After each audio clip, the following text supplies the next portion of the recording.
Женската портокалова панделка го обујва Портокалово и Пехчево, испраќајќи ја пораката нулта толеранција за сите форми на насилство врз жените и девојчињата. Зонта клубот од Скопје, подржан од УСАИД преку локални организации и институции, ја води кампањата 16 дена активизам против насилството врз жените.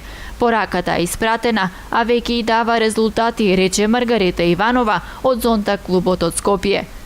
Јас можам да кажам дека на краток рок резултатите веќе почнуваат да стануваат видливи, онолку колку што можеме да следиме преку социјалните медиуми и преку телевизиските медиуми.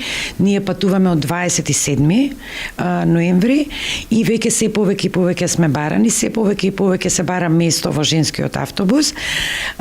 Коментарите се одлични, веќе добиваме повратни информации дека каде одиме оставаме трага. Целта ни е да станеме препознатливи и да ја подигнеме свеста кај луѓето дека проблемот постои. Организацијата на жени од Пехчево од почетокот е дел од кампањата, а меѓу другото се бори и за ратификување на Истанбулската конвенција за заштита на жената од родово базирано насилство. Уште повеќе го осветливме Пехчево со портокаловата боја, го обоивме и се надевам дека така ќе го обоиме целиот свет, за да станеме видлива женско движење во борбата против семејното насилство воопшто во светот.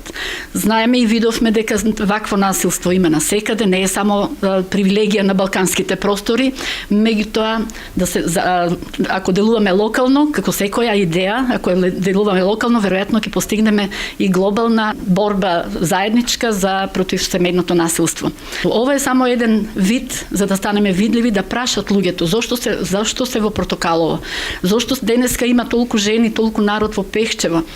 Тоа ќе го видат исто така, еве, пратеничката, многу сме благодарни што денеска не придружува и знаеме дека ќе бидеме поддржани во парламентот за донесување на законите, односно за ратификување на спогодбата, која што Истанбулска погодба, која што е подпишана од нашата влада, меѓутоа не е ратификувана. И двете пратенички кои се од Пехчево и го представуваат регионот во парламентот, исто така ја поддржаа кампањата, а се борат и за ратификување на конвенцијата.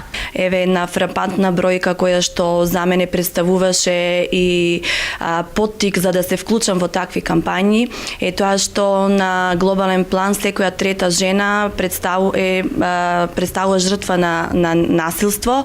Меѓутоа тоа не станува збор само за насилство, телесни повреди или било како, станува збор и за вербално насилство, насилство кое што еве може да кажеме дека во последно време е поактуелно врз посебно жените пратенички, жените функционерки, менаџерки и така натаму. 16 дена активизам за стоп на насилството врз жената и девојчињата започна на 25 ноември, а ќе траат до 10 декември.